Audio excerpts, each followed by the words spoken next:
Mari kita awali dengan sama-sama membaca basmalah. Bismillahirrahmanirrahim.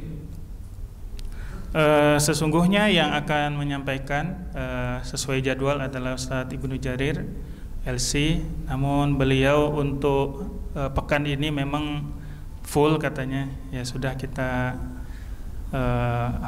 pekan depan sampai akhir Ramadan, dan saya akan mencoba untuk membahas ya sedikit dari kitab Fiqhu As-Sirah An-Nabawiyah. Jadi kitab ini cukup tipis sebenarnya di ketimbang kitab-kitab yang lain, ketimbang Ibnu Hisham, Sirah Nabawi Ibnu Hisham ya. Kemudian Sirah Ibnu Ishaq yang dikarang oleh Ibnu Ishaq. Kemudian Sirah Nabawi Ali Mubarakfuri. Kemudian beberapa kitab sirah lainnya. Tetapi kenapa kita pilih Fiqhu Sirah? Karena Syekh Muhammad Ramadan Buti ini dia mengungkapkan sirah tetapi dalam dua perspektif, dalam dua pendekatan. Yang pertama pendekatan hakikat ya. Karena beliau ini sufi sejati ya. Bahkan kitab Al-Hikam itu beliau syarah sendiri, ada yang syarah wa tahlil Al-Hikam ya, Ibnu Athaillah. Dan kitab ini juga memberikan satu penjelasan sirah dalam perspektif secara logika kita. Jadi yang nggak diungkap di sirah-sirah yang lain. Oleh itu sebabnya buku ini menurut saya sangat tepat ketimbang mungkin yang lain juga bagus, tetapi buku ini memiliki keutamaan tadi ya. Memiliki keutamaan dapat kita lihat misalnya apa sih hikmah-hikmah yang ada di balik sejarah Nabi Muhammad Sallallahu Alaihi Wasallam. Nah, kemudian kita masuk kepada yang pertama ya. Ini pertamanya aja udah halaman 20 ya, tentang ahamiyah ya, atau urgensi ya, kenapa sirah itu menjadi penting kita pelajari. Jadi namanya ahamiyatus sirah nabawiyah fi fahmil Islam. Jadi kalau sirah itu masih biasa ya, tapi kalau udah fikih sirah itu udah di atasnya tuh, karena dia sudah tentang memahami sebenarnya apa kejadian-kejadian di zaman Nabi dan hubungannya dengan zaman kita. Jadi ini kelebihan dari buku ini di situ ya. Walaupun buku ini sudah banyak diterjemahkan ya, dalam beberapa termasuk Robani Press pernah menerjemahkannya. Mungkin sekarang udah bagus sekali covernya ya. Nah, silakan Bapak Ibu misalnya punya kesempatan untuk mendalaminya, itu luar biasa. Bismillahirrahmanirrahim. Ahamiyatus siratin nabawiyah fi fahmi al-Islam ya. Jadi pentingnya sirah nabawiyah di dalam kita memahami Islam. Jadi beliau ingin menghubungkan antara keislaman seseorang dengan pemahaman dia terhadap sirah nabawiyah ya. Beliau mengatakan laisal ghard min dirasati sirah nabawiyah wa faqiha mujarradul wuquf 'ala al-waqa'id at-tarikhiyah ya. Jadi bukan maksud kita membaca buku sirah itu hanya sekedar tahu sejarahnya aja. Kan sering tuh kalau kita lihat baca sirah ya, baik yang versi Arab maupun yang versi yang sudah diindonesiakan, semuanya menurut saya sekarang udah lengkap. Bahkan ada satu film itu yang film Ar-Risalah, itu 2 jam apa berapa jam kita udah selesai nonton gitu ya, yang divisualisasikan melalui video atau film. Nah, bisa juga. Wala sarda ma tarafa au jumal min al-qisas ya, al-qasas wal ahdas, walidzalika fala yanbaghi an na'tabir dirasatan fiqh as-sirah nabawiyah min jumlatid dirasat tarikhiyah ya. Maka sesungguhnya kalau kita lihat dari sebagian besar kisah-kisah dan kejadian, maka hendaknya kita mengambil ibrah ya, pelajaran dari fikih sirahnya. Nah, fikih sirahnya ini dari sejumlah pelajaran-pelajaran penting yang terjadi di sejarah umat Islam. Jadi beliau ingin mengatakan begini, kenapa mungkin Nabi itu diutus umur 40 itu kenapa? Jadi di sini jelaskan semua di fikih ini. Kenapa dipilih itu Jazirah Arab gitu ya? Nah, karena ada yang bertanya juga kenapa nggak di Indonesia gitu. Nah, kalau di Indonesia nanti Qurannya bahasa Jawa Pak, gitu kan. Gitu kan. Nah, jadi Pak, di situ ada hikmah ya, ada hikmahnya. Sya'nuha ka sya'ni at-tila' ala siratil khalifah min khulafa au ahdu min al-uhud at-tarikhiyah al-ghabirah. Jadi perkaranya mirip dengan kalau kita mengkaji sirah para pemimpin-pemimpin ataupun khalifah-khalifah yang ada, termasuk juga dari setiap fase yang ada di umat Islam. Kalau kita lihat hadis kan fasenya kita tuh kan ada khilafah ala manhajun nubuwah ya, sampailah nanti para Mamalik itu kan yang menggigit itu kan ada juga termasuk dari sejarah daripada umat Islam. Wa innamal ghadu minha. Nah, ini tujuan kenapa kita belajar sirah, ayatasawwara al-muslim al-haqiqat al-islamiyah. Jadi kata dia belajar sirah itu sesungguhnya kita ingin melihat hakikat Islam, kata dia. Fi majmu'iha mutajassidah fi hayati Nabi SAW. Jadi kan kalau selama ini Bapak Ibu kan kalau kita belajar fikih, belajar apalagi tauhid ya kan, itu kan teoritis. Teori-teori yang selama ini kita bisa pelajari dari baik bangku kuliah ataupun di bangku sekolah maupun di secara otodidak lah gitu. Kita dengerin secara ceramah. Tetapi beliau ingin melihat gini. Kalau kita pengen lihat, kata dia, ini misalnya tentang nilai-nilai Islam, itu kalau mau lihat gimana versi aslinya, itu lihat di sejarahnya gitu. Mencocokkan antara misalnya tentang akhlak kepada orang tua. Ya kalau mau cari akhlak contohnya ke orang tua, kemana kita?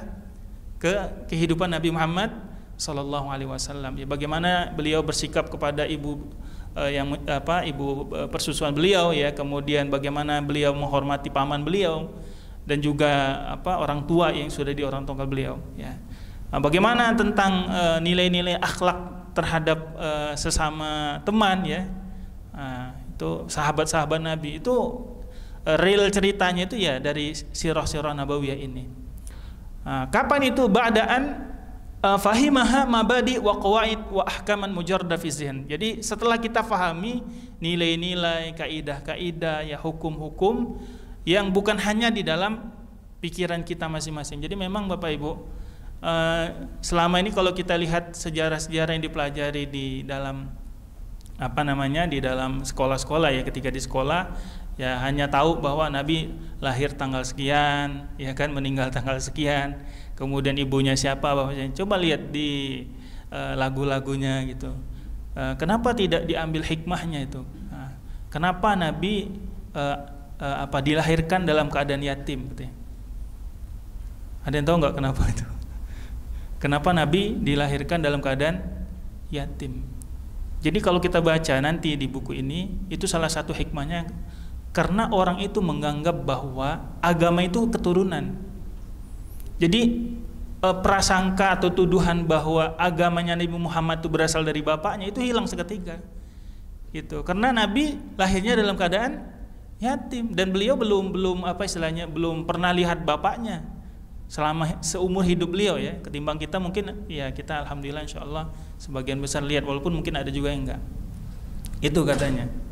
Ya. Dan kenapa beliau dua-duanya wafat loh, yatim piatu itu Nabi itu udah menjadi, artinya itu pelajaran bagi umatnya gitu.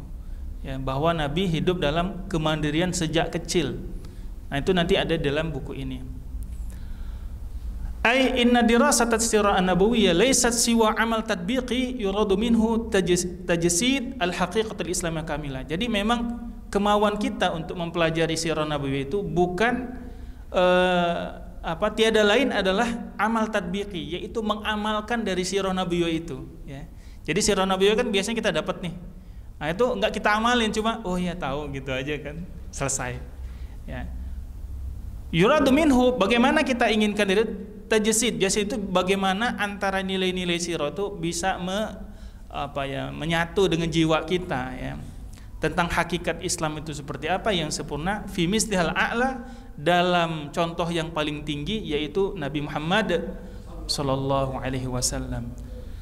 Wa idza aradna an nujzi'a hadzal ghardu wa nusannifu ajza'aha, kalau kita pengen dibagi-bagi kata dia, fa inna minal mumkin hasraha fil ahdafi tafsilihat taliyah. Jadi ini kata beliau membagi kehidupan Nabi itu dengan tujuan-tujuannya, dengan beberapa tujuan. Pertama adalah tujuan kita memahami sirah nabawiyah itu fahmu syakhsiyat Rasul sallallahu alaihi wasallam an-nabawiyah min khilali hayatihi wa zurufihi allati 'asha fiha. Kita harus memahami karakteristik Nabi itu sendiri. Jadi pernah Bapak Ibu ya, Nabi itu pernah datang turun ayat dalam Al-Qur'an, Quran surat Al-Mujadilah ayat 12. Coba mungkin ada yang bisa buka Quran surat Al-Mujadilah ayat 11. Yang isinya bahwa Nabi SAW itu ketika beliau seringkali kan sahabat tuh kalau kumpul kayak gini nih Bapak Ibu, itu kan ada dua jenis sahabat. Sahabat yang kalangan menengah ke atas, ini yang terutama mereka udah punya sesuatu gitu, punya harta ya, punya kemampuan. Kalau infak tuh tinggal nginfakin aja. Nah, ada jenis sahabat yang memang mereka itu duafa. Sahabat-sahabat yang datang dari hijrah dari kota Mekah ke Madinah itu memang nggak bawa apa-apa gitu. Ya disebut, sebagian menyatakan ahlu suffah. Ini orang yang hidup di masjid. Nah mereka ini Pak, ini yang kaya-kaya ini, itu kalau ngumpul begini, itu nanya mulu, nanya begitu ya. Sampai orang-orang yang duafa ini merasa nggak nyaman karena mereka di pojok Pak. Biasa Pak, nggak usah zaman Nabi ya, zaman kita aja Pak ya, di rumah nih, di rumah keluarga kita. Nah, biasanya kalau di keluarga kita tuh yang berada, yang punya uang tuh di mana Pak posisinya kalau lagi lebaran misalnya? Di ruang tengah Pak. Coba kalau yang nggak punya apa-apa Pak di mana coba? Di dapur. Kata saya betul juga itu kan. Oh itu sebabnya ada satu ayat dalam Quran surat Al-Mujadilah ayat ke-11 ya, yaitu ya ayyuhalladzina amanu idza najitumur rasul faqaddimu baina yaday najwakum shadaqah. Kalau kita cari sebab nuzul di dalam tafsir Quran itu menyebabkan bahwa wahai para orang beriman, kalau kalian ini najitumur rasul begini Pak, misalnya saya selesai nih ngisi pengajian jam 1 ya. Ah, itu kan selesai tuh, salam-salaman atau ada nyamperin satu, boleh ngobrol nggak? Nah, najitumur rasul tuh begitu tuh. Yang itu yang paling lama Pak biasanya. Saya pernah tuh selesai pengajian, habis itu ada yang nanya sampai jam 9 gitu. Kata saya kalau terus ini bisa sampai zuhur kata saya. Nah, yang begitu harus apa? Bayar sedekah dulu. Jadi sahabat Nabi yang kaya-kaya itu dia harus bayar sedekah. Setelah ayat itu turun jamaah sekalian, tidak ada satupun sahabat nanya.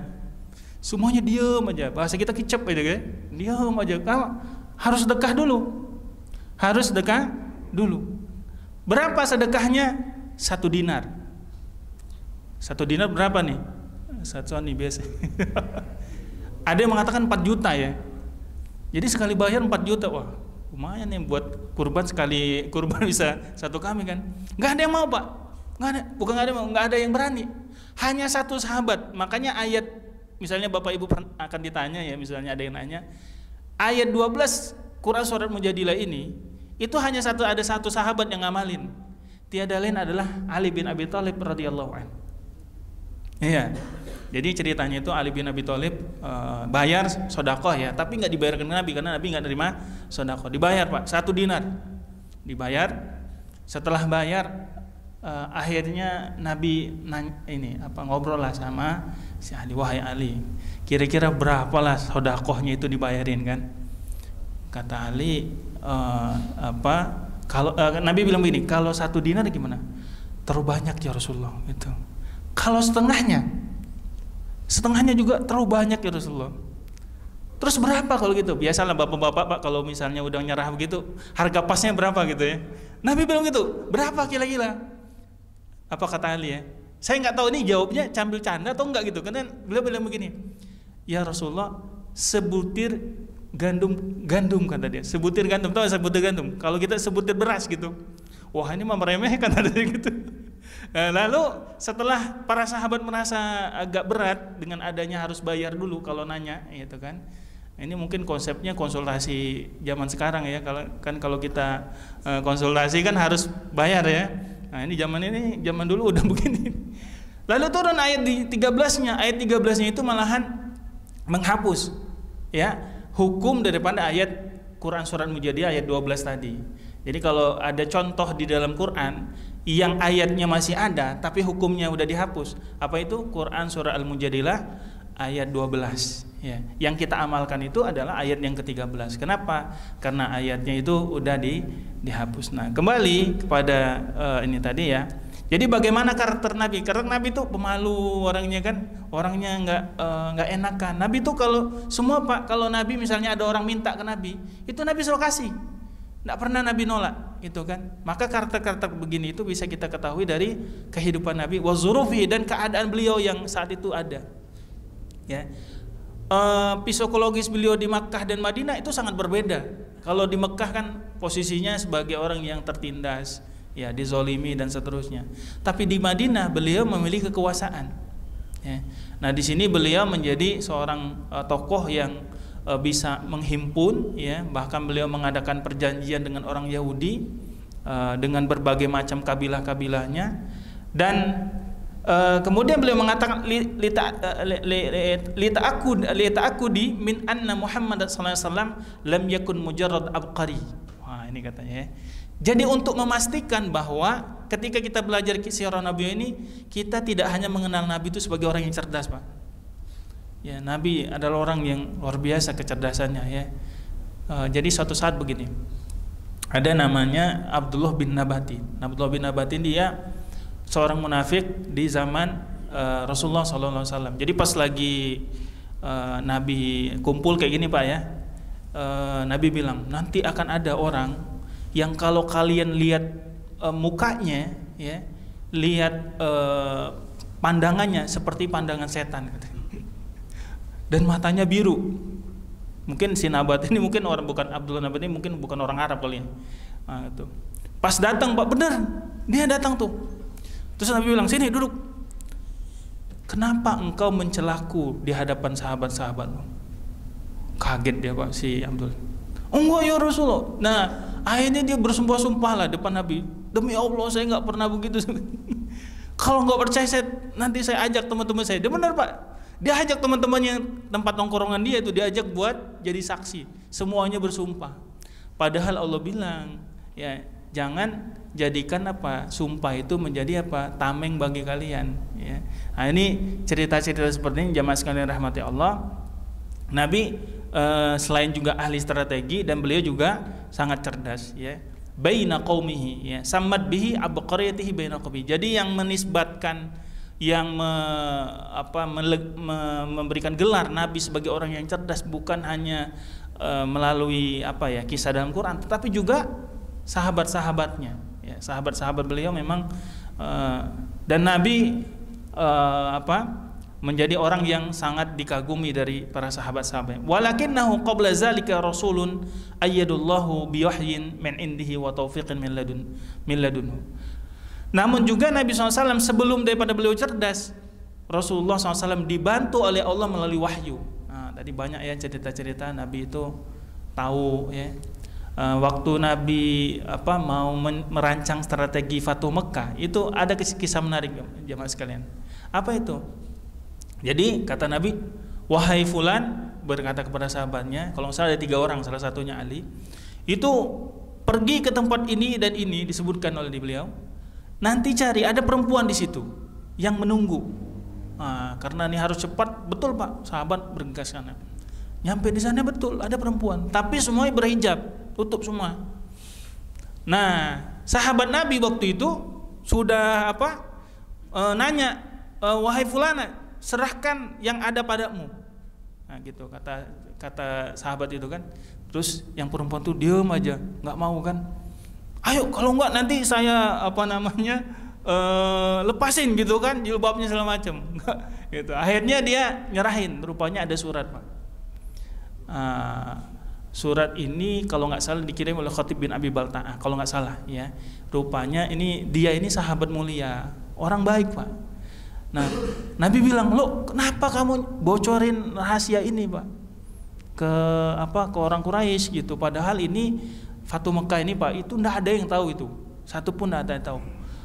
Dirahasiakan sampai kemudian si ini rupanya mau membocorkan. Ditanya lah sahabat tadi namanya Khatib bin Abi. Gini ya Rasulullah, saya bocorin ini bukan apa-apa, kata dia. Ada keluarga saya di Mekah, saya takut nanti kena imbasnya dia kan di sana kan, mungkin dia lagi ke pasar lah, lagi apalah, saya takut nanti mereka kena imbas dari Fatuh Mekah ini. Nah, saya kirim surat biar mereka itu di rumah aja pas hari itu gitu. Tapi perbuatannya salah tentu. Kenapa? Karena Nabi mengabarkan bahwa nggak boleh ada yang ngasih tahu. Ya. Nah, jemaah sekalian dirahmati Allah. Yang kedua, ayyajidal insanu baina yadayhi suratal lil matsal a'la. Jadi kita belajar sirah nabawiyah itu punya satu gambaran yang ideal, gitu kan. Ya, sekarang kita kekurangan contoh, Pak. Kalau contoh oplosan banyak, Pak. Ya, oplosan dari timah banyak, yang lain juga banyak kan. Nah, kalau yang orisinil, contoh yang orisinil ini jarang nih. Oleh itu sebabnya contoh yang paling orisinil itu adalah baginda Rasulullah sallallahu alaihi wasallam fi kulli sya'nin min syu'uni hayatil fadilat. Di semua contoh kita. Kita sebagai pedagang contohnya Rasul, kita sebagai guru contohnya Rasul, sampai sebagai seorang politisi itu Rasul paling utama. Ya, bagaimana Nabi itu sama yang rival, maksudnya berbeda akidah, itu Nabi saja bisa melakukan perjanjian damai, disebut dengan piagam Madinah kan. Jadi Nabi ngajak kepada orang-orang Yahudi agar bisa bersama-sama nih menjaga Madinah agar nggak diserang sama orang luar dan lain-lain. Nah, ini adanya di mana? Di pelajaran sirah nabawiyah. Kay yaj'ala minha dusturan yatamassaku bihi, agar sirah nabawiyah ini menjadi satu panduan pedoman agar kita bisa memegangnya, ya. Wa yasiru alaihi, dan kita bisa menjalankannya. Wala raiba annal insana mahma bahatha an misli ala fi nahiyati min awil haya fa innahu wajidun kulla zalika fi hayati Rasulullah sallallahu alaihi wasallam. Jadi kalau kita cari, ya jemaah sekalian, cari contoh bagaimana sih sebenarnya kehidupan kita sebagai seorang muslim ini, maka puncak dari semua contoh itu adalah baginda Rasulullah sallallahu alaihi wasallam. Ala a'zami ma yakunu min wuduhin wa kamal. Karena Nabi itu udah sempurna, Pak. Satu-satunya tokoh yang dicatat oleh sejarah, ya, dari awal lahir, ya, bahkan beliau sebelum lahir sampai wafatnya itu tidak ada lagi kecuali Nabi Muhammad SAW, ya. Dan itu maaf di agamanya juga pernah diungkapkan, ya, beberapa yang tokoh-tokoh mereka itu bahkan hanya secara umum saja jelasin, tapi Nabi itu betul-betul dijelaskan dengan biwuduhin, ya, dengan cara sangat jelas. Walidha, ya, ja'alahu Allahu qudwatan lil insaniyah. Makanya Nabi Muhammad SAW dijadikan qudwah hasanah, teladan yang baik lil insaniyah untuk semua manusia, ya. Dan banyak orang-orang yang non muslim itu kadang sekarang melakukan eksperimen lah, baca sirah-sirah nabawiyah, itu banyak merubah kehidupan mereka, ya. Maka Nabi SAW, ya, disebutkan dalam Al-Quran Al-Ahzab ayat 21, laqad kana lakum fi rasulillahi uswatun hasanah. Yang ketiga, ayyajidal insanu fi dirasati siratihi alaihi salatu wasallam ma yu'inuhu ala fahmi kitabillahi ta'ala. Jadi kalau kita, ya, sebagai manusia yang ingin mempelajari sirah nabawiyah, itu akan membantu jemaah sekalian dalam memahami ayat Al-Quran, ya. Contohnya tadi tuh ada sebab nuzulnya, ini kenapa kok begini itu, ya, kok ayat ini begini, ya. Nah, pernah di zaman Nabi Muhammad SAW itu ada seorang wanita yang mengadukan suaminya, namanya Khawlah binti Sa'labah. Khawlah binti Sa'labah nih, Pak, Bapak Ibu, ya, ini dia udah tua renta. Dulu masa gadisnya, Pak, ini bunga desa ini. Iya, orang mau ngelamar aja daftar, itu kan, saking ini yang ngantri mau ngelamar dia. Nah, setelah dia tua, akhirnya suaminya itu kalau nggak salah Somit namanya, Somit. Oh, maaf kalau ada kesamaan nama, ya. Nah, karena ketidaksukaan, akhirnya Somit bilang begini, anti alayya ka zuhri ummi, ya, yang kita kenal nanti namanya zihar. Engkau ini bagaikan punggung ibuku. Rupanya adat orang zaman dulu, adat zaman jahiliyah itu, kalau dia nggak suka kepada perempuan, dia melakukan zihar, ya. Zihar itu bukan berarti harus engkau bagaikan punggung ibuku doang. Boleh mau ngomong begini nih, ya, hidungmu bagaikan hidung ibuku. Itu zihar juga, Pak. Nah, ya, mungkin maksudnya romantis, tapi bisa masuk kepada zihar, ya. Kakimu seperti kaki ibuku atau kaki nenekku. Kan. Pokoknya yang jelas yang sesuatu yang dinisbatkan kepada perempuan yang haram dinikahi. Nah, itu. Nah, akhirnya apa? Akhirnya Pak ngadu, nangis dia.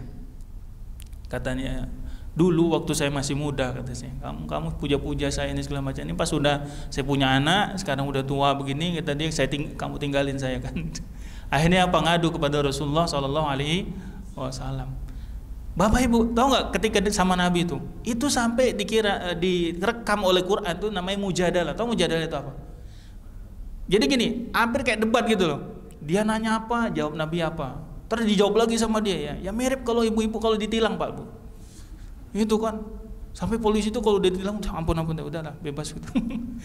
Intinya karena disebut mujadalah itu dia harus ini gontok-gontokan itu ya, artinya dia saling saut-sautan ya. Ada yang nolak, ada yang menjawab deh. Nah Nabi bilang, wah kalau begitu kamu cerai katanya sama istri suamimu. Loh Nabi kan saya masih halal. Dia nggak bilang cerai ke saya. Nah, waktu itu belum turun Quran surah Mujadil, belum turun jamaah sekalian, belum turun ya. Sampailah berhari-hari semua itu terjadi, baru turun ya. Qad sami Allahu qaulal lati tujadiluka fi zawjiha wa tashtaki ilallah. Jadi hati-hati Pak, kalau sama bini Pak, takut ada itu kabar yang turun ya. Untung wahyunya udah nggak ada nih. Ya, karena suara perempuan tuh didengar sampai langit sana ya, sampai didengar oleh Allah Subhanahu wa taala gitu. Kemudian wa tadzuqu ruhahu wa maqasidahu, kata dia. Jadi sampai kita merasakan bagaimana rohnya Quran itu dan tujuan Quran itu baru terasa kalau kita ketemu dengan si rohnya. Nah, kenapa kok begini ayatnya tiba-tiba begini? Itu nanti diselaraskan dengan kisah Nabi Muhammad SAW. Is inna katsiran min ayatil Quran innama tafsiruha wa tujalliha al-ahdasu allati marrat bi Rasulillah sallallahu alaihi wasallam wa mawaqifihi minha. Ya. Jadi memang sesungguhnya banyak dari ayat Al-Qur'an itu ya hanya bisa ditafsirkan gitu. Kejadian-kejadiannya itu dari apa yang dialami oleh Rasulullah SAW dan juga sikap-sikap beliau. Ya. Yang menarik itu adalah dalam Quran surat Al-Baqarah ya. Bapak Ibu, surat Al-Baqarah ini surat yang pertama kali diturunkan di Madinah. Dari awal sampai akhir semuanya di Madinah. Dan itu persis setelah hijrah baginda Nabi Muhammad sallallahu alaihi wasallam. Jadi semua ilmu pemerintahan itu adanya di surat Al-Baqarah. Nah, jadi semua kalau zaman khalifah itu kalau orang mau diutus jadi pemerintahan Pak harus hafal surat Al-Baqarah. Nah, ini kayaknya harus hafal surat Baqarah dulu ya, baru BCAD begitu ya. Bakal calon DPR gitu ya. Tapi berat banget gitu nanti. Soalnya ada juga non muslimnya gitu tadi. Nah, jadi baru bisa kita pahami kalau kita memahami dengan ini. Yang keempat adalah antajama'ala dan muslim min khilal dirasati siratihi akbaru qadra min ats-tsaqafah wal ma'arif islamiyah sahihah. Jadi bagaimana kita mengumpulkan dari pelajaran Nabi Muhammad SAW itu lebih banyak ya pengetahuan dan juga wawasan. Sawan makana minha muta'alliqan bil aqidah, termasuk akidahnya bagaimana, hukum, akhlak. Idla raiba anna hayatahu alaihi salatu wasallam innam hiya suratu mujassadah nirah li majmu'i mabadi Islam wa ahkamihi. Jadi kalau kita melihat satu teori dan contohnya, itu teori itu ada di buku-buku akidah, akhlak dan seterusnya, tapi contohnya itu ada di sirah nabawiyah. Terakhir, ayyakuna ladal muallim wa da'iya al-islami namuzat hayyun an tara'iq tarbawiyah wa ta'lim. Jadi kita perlu Bapak Ibu yang dirahmati Allah mengetahui ya seorang muallim dan seorang dai yang islami itu namuzaj ya, contoh yang hidup. Kalau contoh mati banyak Pak. Contoh mati udah banyak. Misalnya orang sudah hidup terus ada kisah-kisah dia itu sudah banyak bisa kita temui. Tapi contoh hidup ya dengan cara mendidik dan juga mengajari, falaqad kana Muhammad SAW mualliman nasihan ya.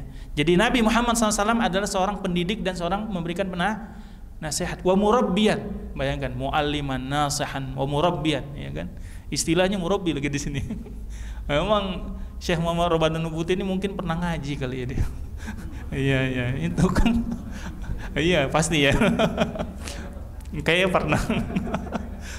Fadilan ya, fadilan yang itu sangat utama. Lam ya'la jahdan fi talamusi ajaddit turuq as-salihah illa kulli minat tarbiyah wa ta'lim khilal mukhtalif marahi da'watihi. Jadi setiap sirah-sirahnya Nabi itu dia memiliki pelajaran dalam pendidikan baik pendidikan anak, pendidikan bangsa ya, pendidikan negara, pendidikan anggota dan seterusnya. Itu adanya di kehidupan baginda Rasulullah sallallahu alaihi wasallam. Jadi kalau kita jauh dari pendidikan itulah hasil output pendidikannya jauh dari yang kita harapkan. Mungkin ada pertanyaan atau cukup? Cukup ya, insyaallah. Nanti kalau mau nanya sama Ustaz Ibnu Jari insyaallah. Baik, jemaah sekalian dirahmati Allah Subhanahu wa taala. Nah, ini nanti bisa dilanjutkan. Mudah-mudahan apa yang dijelaskan ini belum masuk kepada kitabnya. Kalau nggak salah di halaman 51 itu baru masuk. Tapi sesungguhnya kenapa kita butuh mengawali ini? Biar tahu kenapa Syekh Ramadan Butuh ini bikin buku ini. Karena buku-buku yang sudah ada Pak itu sekelas kayaknya antum semua ini udah lewat tuh begitu tuh ya. Tinggal baca sendiri di rumah, ditadaburi selesai. Tapi buku ini betul-betul dia ingin membuat kita lebih memahami lebih dalam terhadap fikih sirah nabawiyah insyaallah taala. Hadza minni, mari kita akhiri dengan sama-sama membaca hamdalah. Alhamdulillahirabbil alamin. Subhanakallahumma wa bihamdika asyhadu an la ilaha illa anta nastaghfiruka wa natubu ilaik. Wallahu muwaffiq ila aqwamit thoriq. Wassalamualaikum warahmatullahi wabarakatuh.